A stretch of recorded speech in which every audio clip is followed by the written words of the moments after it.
returned from my international assignment in Singapore earlier than planned. I hadn't told a soul, wanting to surprise my husband, Leo.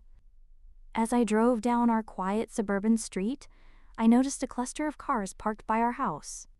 The porch was adorned with pastel blue and pink streamers, and a large banner proclaimed, "Welcome our little blessing." I parked down the block and approached on foot. The front door was ajar, the sounds of music and cheerful chatter spilling out. I stepped inside and my world stopped. There, in the center of our living room, was my best friend Sophia, undeniably 7 months pregnant. My mother-in-law, Isabel, was lovingly caressing her swollen belly, while my own mother handed out glasses of champagne. A mountain of gifts was piled on a decorated table. "Is the nursery finished yet?" I heard my Aunt Maria ask. "Almost," Sophia answered with a smile. "Leo insisted on painting the mural himself. He's been up there every weekend." Just then, my husband emerged from the kitchen with a tray of appetizers. He walked straight to Sophia, wrapping his arms around her from behind and resting his hands on her stomach. "All that's left is to assemble the crib we bought last week." I saw my mother's face drain of color as she finally spotted me. She rushed over, her voice a frantic whisper. "Clara, we weren't expecting you." "Let's step outside for a moment, we need to talk." I pulled my arm from her grasp. "Talk about what? About the fact that my husband knocked up my best friend while I was on another continent working to pay for this house?" The room fell silent. Sophia's face went white as she saw me. Leo froze, his hands still on her belly. "Clara," he started. "Don't you dare," I snapped. "How long has this been going on?" Silence. My father, who had been lingering by the fireplace, suddenly found the floor intensely interesting. "I can explain," Sophia stammered, taking a shaky step forward. "We never wanted you to find out like this." "Really? And how did you plan on telling me? With an announcement card after the baby was born? Or maybe you'd wait until the kid's high school graduation?" My mother-in-law intervened. "Clara, please, think of the baby. Sophia can't handle this kind of stress." "Her stress?" I laughed, a bitter, hollow sound. "I was under some stress 3 years ago when I had a miscarriage, Isabel. Where was all this concern for me then?" The silence was thick enough to choke on. My mother tried again. "Sweetheart, I know this is a shock. A shock for who?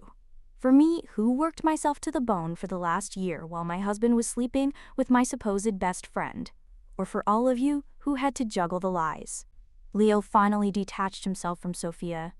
"Clara, let's talk about this in private. Don't cause a scene." "A scene?" "Leo, a scene would be me telling all our friends and family how you begged me to take that project in Singapore, insisting we needed the money for our future." "Was that what you told Sophia?" I turned to her. "Or did you tell her you were just a lonely, abandoned husband whose cruel wife cared more about her career?" Sophia burst into tears. "It wasn't like that. This wasn't planned." "Of course not. I'm sure you just tripped and accidentally fell pregnant with my husband's baby. These things happen, right?" The guests started to gather their things, eager to escape. My father finally spoke. "Clara, you're hysterical. Calm down." "Hysterical?" "No, Dad, I'm perfectly calm. In fact, I'm thankful." My mother looked bewildered. "Yes, thankful. Because now I see all of you for who you truly are. My husband, the liar. My best friend, the backstabber. And my family, the cowards, who protected this deception instead of protecting me." I strode to the gift table and picked up a brightly wrapped box. "This one's for you, Mom. A lovely gift for your son-in-law's affair baby." "Clara, please," she begged. I ripped off the paper to reveal a soft yellow baby sleeper with tiny ducks on it. "How sweet. I hope you kept the gift receipt." Leo moved toward me. "That's enough, Clara. You're embarrassing yourself." "Embarrassing myself? No, Leo, you handled that perfectly on your own when you got my best friend pregnant while I was paying every single bill for this life." Isabel stood up, her face a mask of indignation. "This is outrageous! Leo was simply seeking the affection you never gave him. Always at work, always busy." "You're right, Isabel, I was busy. Busy paying the mortgage on the house your son was using to carry on his affair." I scanned the room, every familiar face now alien to me. "You know what? Keep the house. Keep the furniture, the gifts, all of it. But Leo, you'd better start looking for a well-paying job, because your access to my bank account is officially cut off." "What are you talking about?" he stammered, his face paling. "I'm talking about the fact that while I was in Singapore, I wasn't just working. I was also on the phone with my lawyer. I have documented proof of every dollar I've invested in this house, in you, and in our marriage." I walked out without a second glance. My hands trembled, but I refused to let them see me cry. I got in my car and drove, destination unknown. My phone lit up with calls and texts from all of them. Sophia's read, "Please Clara, we have to talk. This wasn't how it was supposed to happen. You don't know the whole story." But I did know. I knew that every "I miss you" call from Leo was a lie. I knew that every time Sophia was too busy to talk, she was busy with my husband. I checked into a downtown hotel. As soon as the door was locked, I fell apart. The tears came then, hot tears of rage, betrayal, and a pain so deep it felt like I was being squeezed to death. The next morning, I was in my lawyer's office. "I want to file today," I told him. "Divorce, the division of assets, everything. I want to make it crystal clear that Leo gets nothing." He reviewed his files. "You have all the leverage, the house deed is solely in your name, and you have bank statements proving you've covered all major expenses. He has no legal claim to any of it." "Excellent," I said, a wave of relief washing over me. Let him learn that the hard way. My phone buzzed. It was Leo. I ignored it. A text followed. "We need to talk, please, Clara." My only reply was, "Talk to my lawyer." A few days later, Leo found me at a small bistro near the hotel. He looked like he hadn't slept in a week. "Clara, please," he said, sliding into the chair opposite me. "I never wanted you to find out that way." "And how did you want me to find out? A memo? An email?" "I messed up," he said, his head in his hands. "Messing up is forgetting to take out the trash, Leo. This was a choice, a series of choices you made every single day. I was lonely. You were always gone." "And why was I gone, Leo?" "Because I was the only one financing this life while you played house. I took that assignment for us, for our future, and you repaid me by sleeping with my best friend." "I know I screwed up," he pleaded, "but can't we find another way to fix this?" I leaned across the table. "We are fixing it. My lawyer has filed the papers. You won't get a dime from me. And as for that baby, I hope you're a good father, because you are officially out of my life." "Clara, please, it's over." I stood and walked away. The fallout was swift. My true friends rallied around me. My family, however, continued their campaign. "We just didn't want to hurt you," my mother insisted. "You have to find it in your heart to forgive." Forgive? Never. I moved on. I found a new apartment and poured my energy into my career. Leo, stripped of the comfortable life I had provided, began to crumble. One evening, a message from him popped up. "Can we talk? I miss you." I laughed, deleted it, and felt a profound sense of freedom. The day Leo was officially served the divorce papers was the beginning of his real nightmare. He became desperate. He called, he texted, he even showed up at my office building.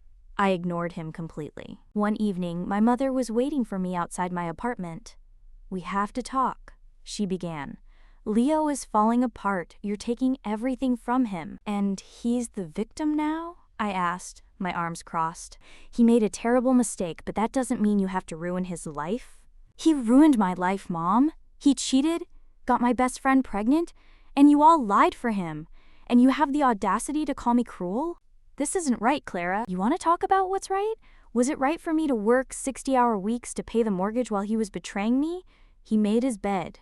Now he has to lie in it. He has nowhere to live," she cried. "Not my problem," I said flatly.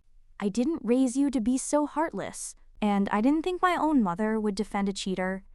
I turned and left her on the sidewalk. Soon after, the eviction notice was served. I made a point of being there to watch. The lawn was littered with boxes. Leo was yelling at the sheriff's deputies while a very pregnant Sophia stood by, her face a mask of panic. "Clara," he roared when he saw me. "You can't do this." "I can. And I have," I said calmly. "It's not fair. This was my home. No, I paid for this home.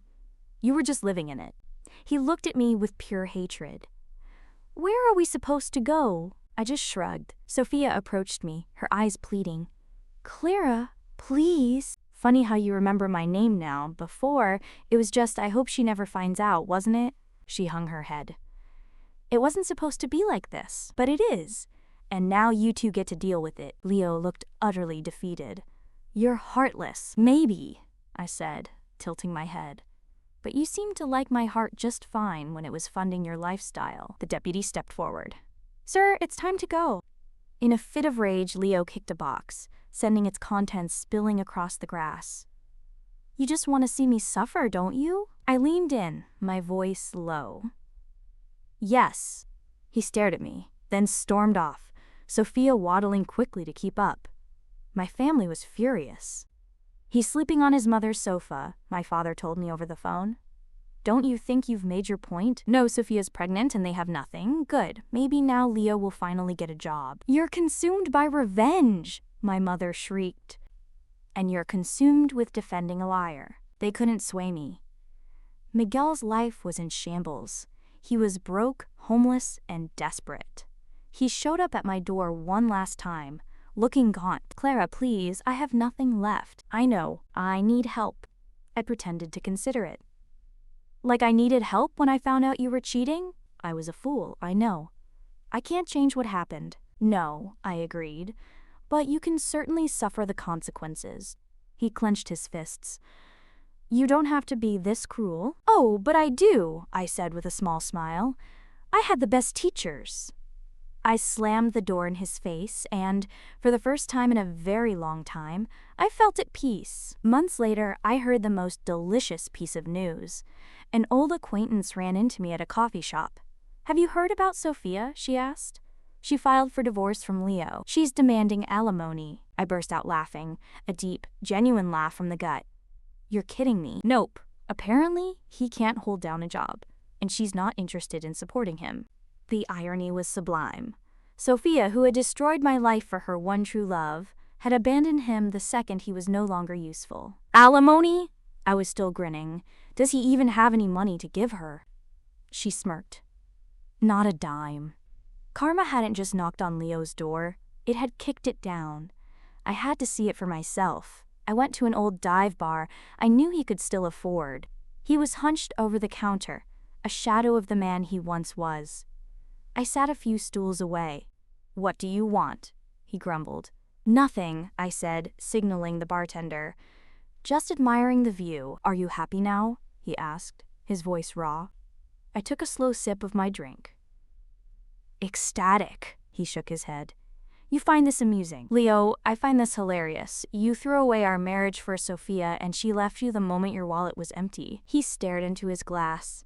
She said she couldn't be with someone with nothing to offer. Poetic, isn't it? I said. You were only good enough for her when you were living off my money. The second you had to stand on your own 2 feet, she tossed you aside. He had no argument. I stood to leave. You know the best part, Leo? You deserve every second of this.